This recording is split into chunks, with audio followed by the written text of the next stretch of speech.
Has anybody heard of drones? Everyone always thinks of the little quadcopters and things like that with it, and it's like, no, these are really big. The standard size for one is about a 65-foot wingspan on the aircraft, so it's a pretty decent size there. I would physically be sitting, let's say, in Nevada, and so I'm physically sitting there, but my aircraft is 7,500 miles away, halfway around the world. I went in, sat and watched someone every day for days, weeks, months, years on end with some of these people that we're going after. And so you knew everything about them. You knew where they worked. You knew what gas station they were going to on the way home. You knew how many kids they had. You knew how many wives they had. You knew, which goat was theirs. I mean, all of it.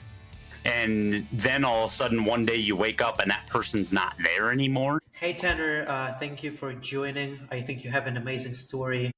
Super excited to have this conversation. Absolutely, Danny. Thank you so much for having me, and I appreciate being on the show, and I can't wait to share what I'm talking about today. Yeah. So what's your story? I know it's all about drones and recovery and mental health. Could you walk me through this? Absolutely. So I spent 10 years operating on the MQ-9 Reaper. And that aircraft, of course, is a military drone, and was very successfully used in the global war on terror for many years. Between the MQ-1 Predator and the MQ-9 Reaper, those are always the ones you see in all the movies, the big ones, things like that. You always got to clarify that, because it seems like if I walk into a room and say, "Hey, has anybody heard of drones?" Today, I want to tell you about a book I'm reading. It's written by 25 veterans of the U.S. Armed Forces, all graduates of the Masters of Business for Veterans program at the University of Southern California. The book is called Veteran Stories of Transition and Transformation. It collects the personal stories of veterans written in their own words. Pick it up for yourself or a veteran you love. Check out the link in the description for 10% off. Everyone always thinks of the little quadcopters and things like that with it, and it's like, no, these are really big. The standard size for one is about a 65-foot wingspan on the aircraft, so it's a pretty decent size there. And when I got into it, it was 2010 when I joined the Air Force, the U.S. Air Force, and it was back then. The recruiter looked at me and said, "Hey, this seems like a cool job. You might provide some overwatch, for some forces on the ground and things like that." And that was it. You're controlling a camera. And I'm like, well, that sounds pretty cool. Because with the Reaper, it's a 2-person crew. You've got one person that's the pilot. They control the aircraft. It's not like this little, clicking around kind of thing like people think. And the RQ-4 Global Hawk is an example of that type of maneuvering. But this is no kidding, stick and rudder with it, and lands like a normal aircraft. Granted, there's been tech advances and things that are getting away from that and getting into more commercial airlines with it, so and how they land with their automatic takeoff and landing, and so the tech is evolving there. But it's not just this aircraft that's out there flying around on its own. It was a 2-person crew for us to be able to operate this aircraft successfully, and with many people in the loop for it. You had people in your headset, you had people that could be sitting behind you giving you directions, and that was the unique aspect to it as well. It wasn't like I always, when I was teaching it at the University of North Dakota, I always made the connection with my students of think of the movie from the 90s, Airplane, where they've got the little like co-pilot that pops up out on the screen kind of thing. We kind of almost had that in a sense.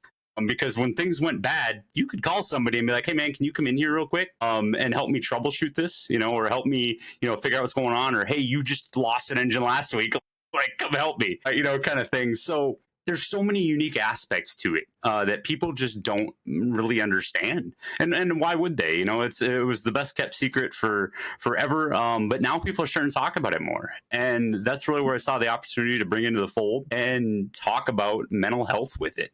Because it wasn't just this, we've heard it all, right? It's the cliches of, oh, it's just a video game.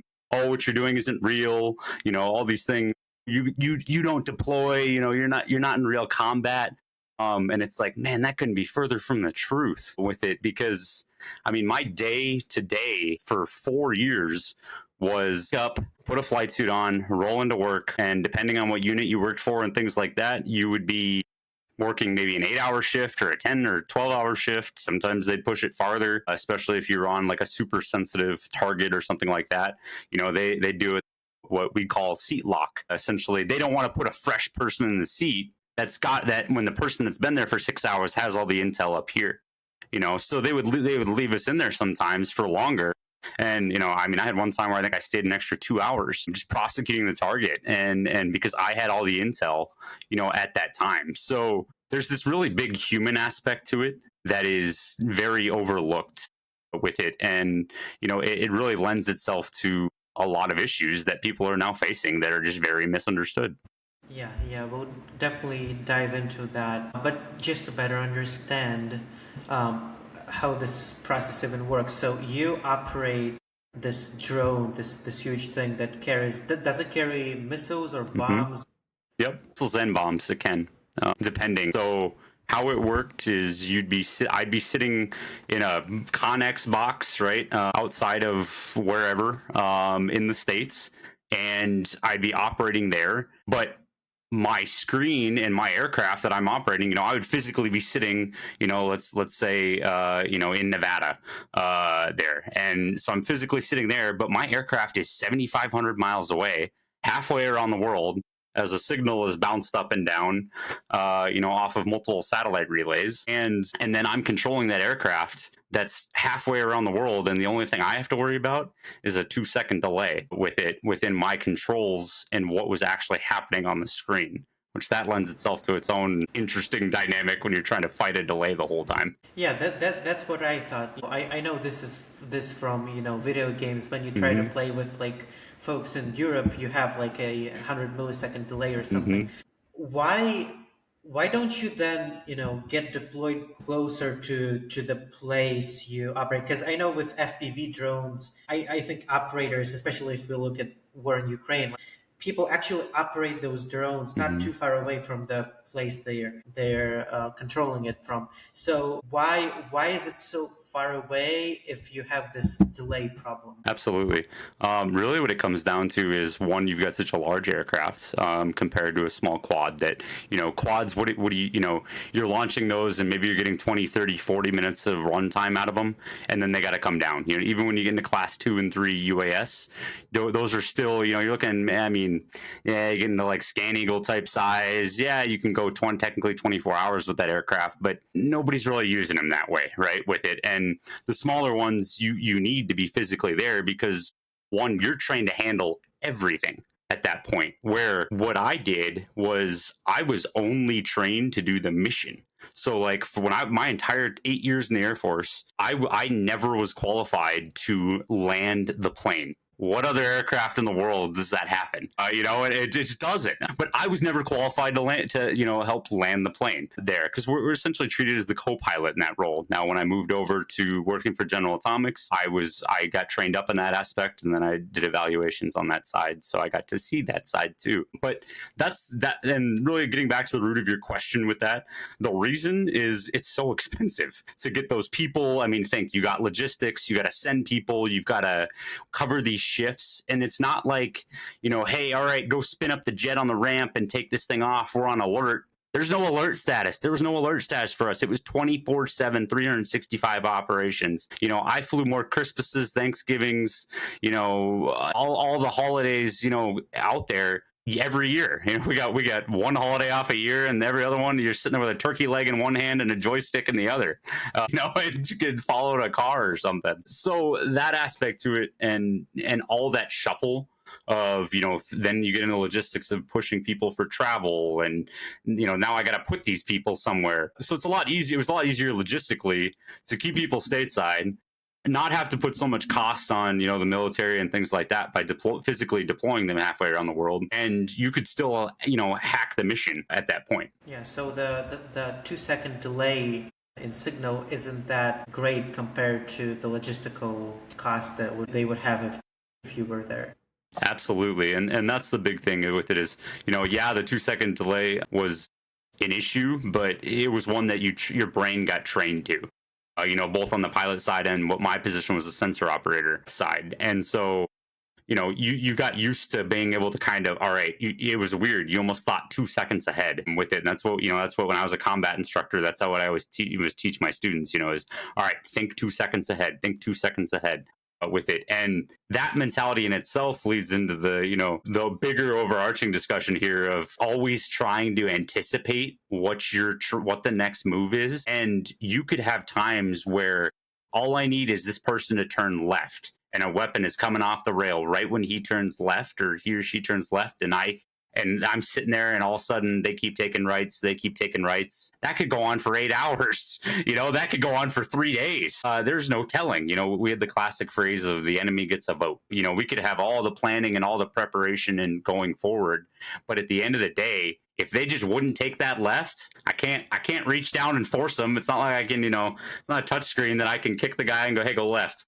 Kind of thing. It just didn't work that way. So it led you to this kind of on the seat anticipation throughout the entire thing. And what does it mean to be a sensor operator? I understand the pilot, but did you press a button and a bomb would go down, or what is it? So how that worked was anytime we were doing any type of called kinetic strike or weapon strike, the pilot was the one that they would put the aircraft in position. And this isn't, again, just some willy-nilly Wild West, all right, let's throw this thing out here and we're gonna pull the trigger and everything's gonna go great. We were achieving perfection every single time with it. I mean, we were trying to hit a certain point in space, a three-dimensional point in space that you're trying to put that aircraft at at a moment's notice and hit that, so that way the weapon and everything else hit the desired profiles, trajectories, impact angles, everything like that with it. And that's why I say there's a lot of people in the chain with it. But because of that, so the pilot would pull the trigger. At that point, the weapon would come off the rail. Then there's about, depending on standard altitudes, usually these aircraft are anywhere from between, let's say, 20 and 30,000 feet that they're operating from. With it. So it's not like they're out down at 10,000 feet or 7,000 feet like an RQ-7 Shadow would be. This is way up there. This is airliner altitude with it. And so we'd be up that high.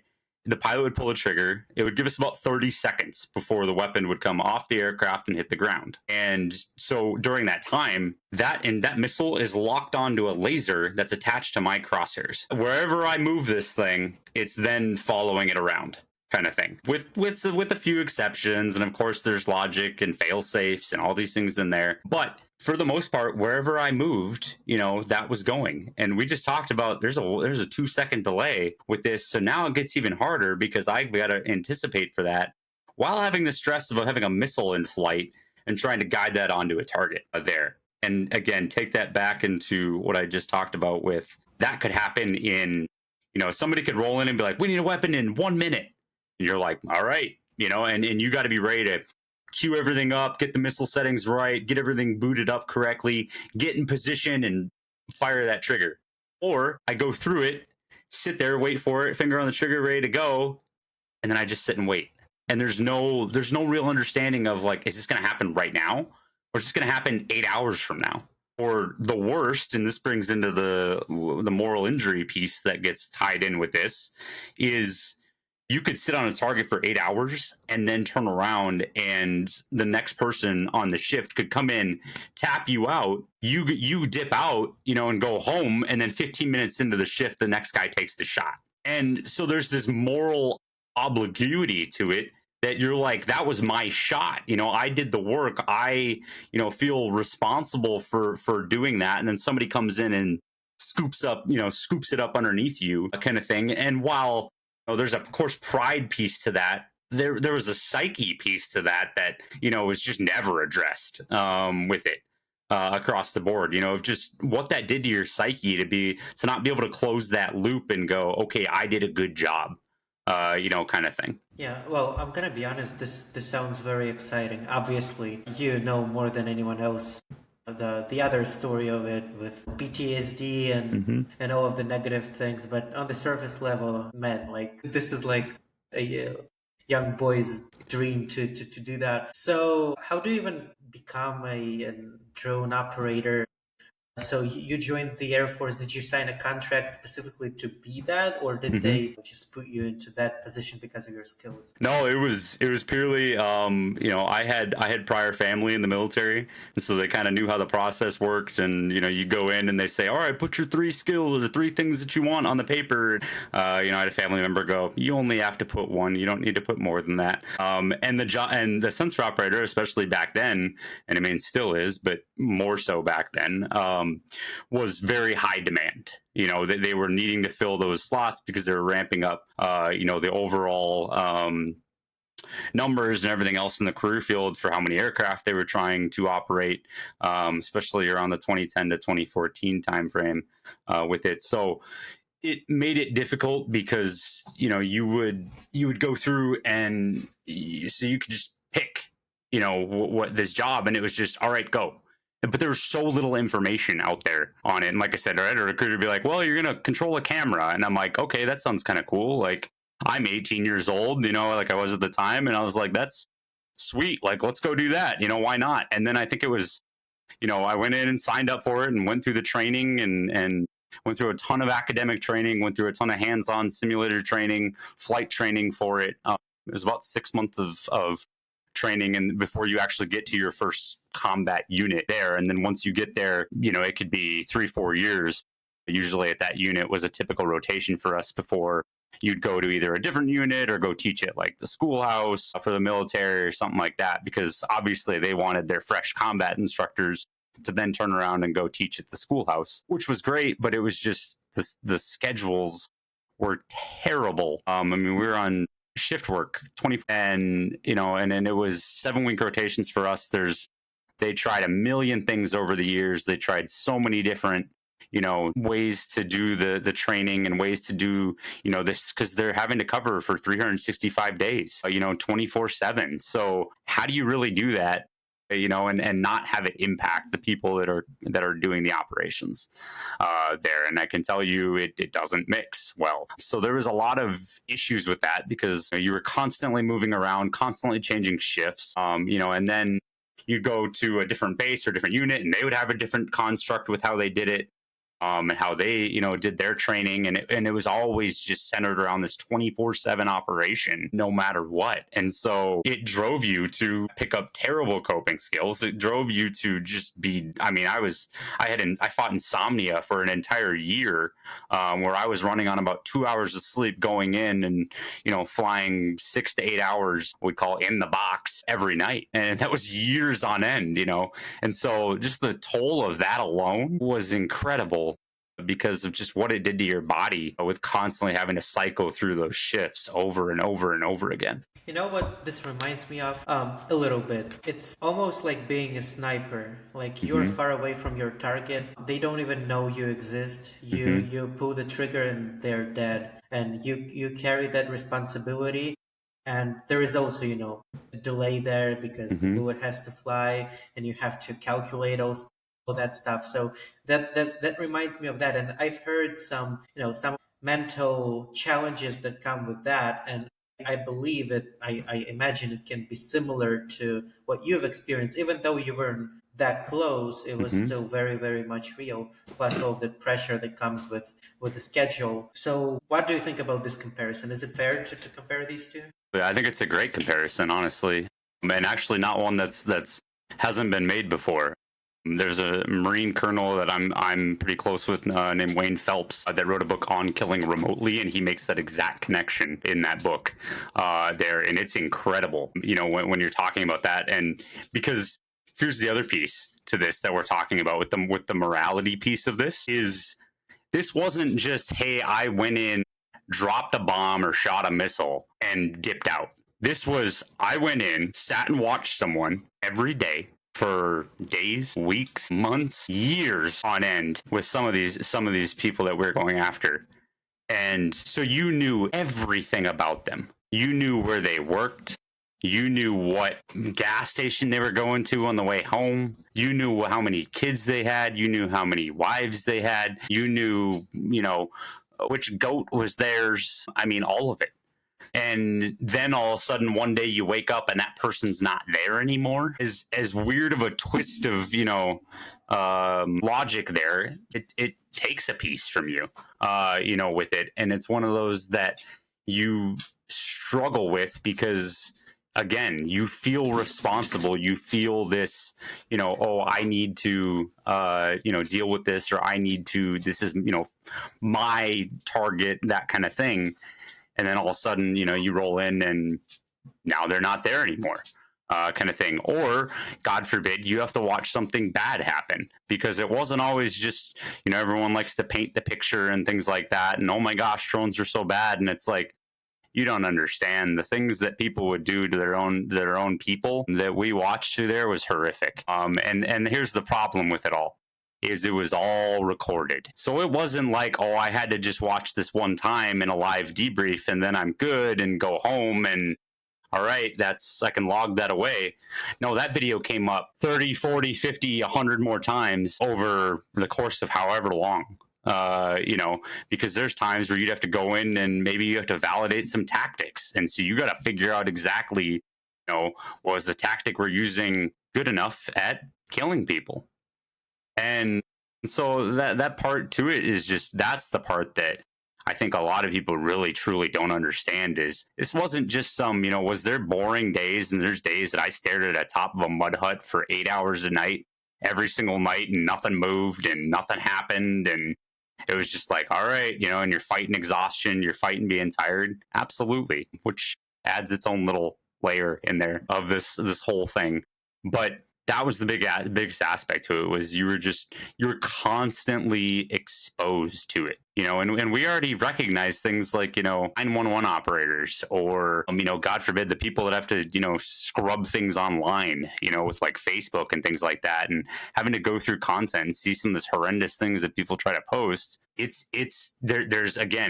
There's no direct correlation with what we did, but there's aspects to this sniper idea, this, the logic behind, these people that are screening this content. All of these things morphed into this very weird ball of bad decisions, right, for how to handle that career field with it. And the one thing I'll say on that too, and I always love to make this point, is it's like, there's not a single thing that I did that I feel ashamed for or anything like that. I'm proud of what I did, absolutely. But now it's trying to deal with the toll afterwards and seeing so many people struggle with it. And, to have people walk up and go, well, what are you talking about? You didn't deploy, so how can you have PTSD? And it's like, dude, I've seen more people die than I've seen live with it. And, so it's hard when that's your reality, and trying to explain that to someone and get someone to truly understand that and realize, like, this isn't just a little bit of emotional numbness or detachment here. This is full blown, identity crisis, because your mind essentially splits into two of this home life balance, home work balance. And so you still had to deal with all of those areas, right? I had to deal with the bills and then walk into work and potentially pull the trigger. I had to deal with an HOA that was up my butt about a trash can being on the curb or something like that. I had to deal with the day-to-day stressors, the clerk looking at me funny after, I go to pay for gas or something on the way home. And I just watched somebody get wiped off the face of the planet, 45 minutes prior to that. And now I got to sit here and look this dude in the eye and, at 7 a.m. or whatever time it is on whatever shift I'm on, and try to just be normal. It made it very, very challenging. And so everybody kept it in, right? And everybody didn't talk about it. And everybody just said, hey, we don't want to bring it up, because we don't think people are going to understand. And now that's stemming into so many more issues when people are getting out. Yeah, I think you should write a book or something to express all that, because there's a lot that you can share, not just your experience, but for many other people in your shoes, because this kind of lifestyle is more than crazy. You have two identities in the same time. Mm-hmm. A technical question: how do you keep that thing flying over the enemy territory for so long without being shut down? And that's where, like, what's happening now with, of course, that whole career field now and the many places that they're dealing with, we just didn't have to deal with back then. It's such a different ball of yarn now with what, all the MQ-9 getting shot down and stuff like that in various areas. So it's a hard one because, honestly, a lot of the places that we operated, we had air superiority, so we didn't have to worry about SAMs and things like that shooting us down. We might have to deal with a little bit of, somebody trying to jam us or something, but that was really it. It was so far out of the norm. And for us to just kind of be in this rule the sky mentality with the whole thing, obviously we still, dealt with ATC and things like that and everything else there. But it's such a different dynamic than what's happening now with it, just because of the type of, areas that we were operating in. So coming back to what you do now, I'm reading your LinkedIn. So you founded Remote Warrior LLC, and you help people who experience what you did to recover. So what you do now to help people like you, do you try to share this mission? Obviously, you, for example, you came to the podcast, which is Mm-hmm. great to share this story, which frankly I didn't know about, and many people also are unaware of. So Mm-hmm. what you do to promote your mission? Absolutely. So with, Remote Warrior and what I'm starting here with it is being able to do exactly what you're talking about, right? Is first and foremost education across the board. So being able to talk about these types of things and realize that, hey, one, this is normal, kind of thing, because there's so many people out there that are struggling with this. And when somebody has PTSD and things like that, I mean, there's what I call PTSD eyes. You can see it. You can see this gloss in their eyes when and they're doing that 1,000-yard stare. And for somebody that deals with it, you just get it. And so it's these little things that people don't realize that are tied in. But the education piece is important, so we're cranking out as fast as we can, just tons and tons of content. So things like, we've got an entire full-blown, what we call the fog of war guide, and it fully breaks down all the PTSD symptoms within this. Now you're gonna be like, how in the heck does an enlisted sensor operator get to this point? Well, I'm also a PhD student going for my doctorate in psychology, so that's where I've brought my experience in RPAs into this. And going through all these programs, dealing with the VA programs that don't necessarily work or don't fit correctly, dealing with the screening tools that aren't built for us, dealing with the intake forms that don't make sense. And it all started with me waking up one night and going, let me build a better mousetrap with an intake form. And then I had 200 responses in 96 hours on a test beta form that I put out, expecting like 10 people to fill out. And I went, oh my gosh, I have to do something with this. So I just started just putting my thoughts down on paper, and Remote Warrior was born. I said 1 month ago, this idea didn't even exist. And now I'm in talks with people at varying levels, at very high up levels too, that I'm really excited for and really excited to see where this goes, because this is an area that is so desperately needed.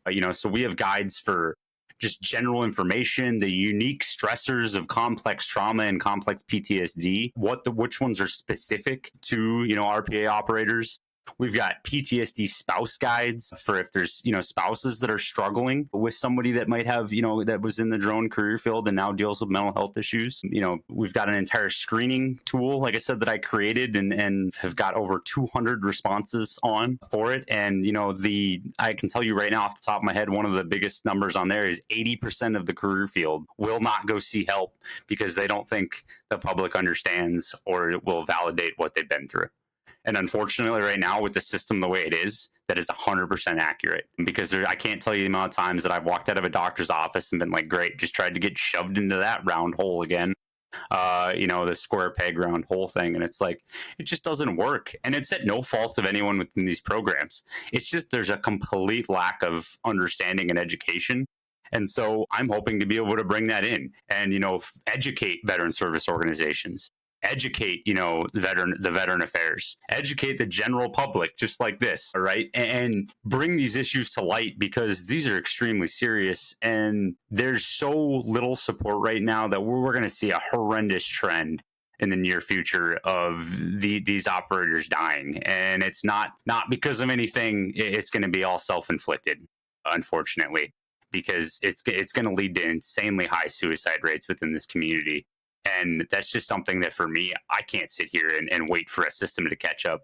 We need 21st century healthcare for the 21st century veteran, and we're not getting it right now. And how can listeners be part of the mission, or at least be helpful Maybe not necessarily like if they, are hearing about this for the first time, how can one contribute?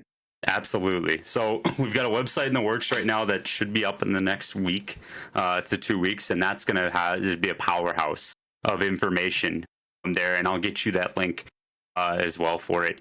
And the other thing is just sharing this story, right? Share this discussion with people. Talk about it. If you know anyone in the career field, show them this, because that's the biggest thing with this is everybody that's in this area feels like they're alone, because that's what PTSD does to you. It's a disease that takes over your brain and tells you that some of the most horrendous things that your brain can think up on a daily basis, and you're sitting there and fighting it, day in and day out, kind of thing. So it's one of those, and it's a fickle little sob there. It's just, it'll sit there and be like, you're not good enough. What you're dealing with doesn't matter. All those things. So that's where those stigmas just reinforce that. So it's, it just comes down to sharing the information, sharing the guides, talking about it. And, if people are so inclined, we are always trying to, obviously raise money from funds for that as well. So we've got the donate link as well that I'll share with you. But that's really it. What it comes down to is just no more suffering in silence, because these warriors deserve so much more, and they deserve care that is up to the standard that they were held in the military and that they should be receiving now. Yeah, definitely. I'll leave the link in the description. So if you're listening to this, feel free to learn more and check out the website. Well, great conversation, sir. Thank you for sharing this story. Definitely something very important and also insightful and interesting. Appreciate you coming over and just putting it out there. Absolutely, Danny. Thank you so much for your time and for having me on guest on the show. And like I said, if anyone needs any information or anything like that with it, we'll drop the email for you too, so they can email me directly and I can get them any of this content that they might need.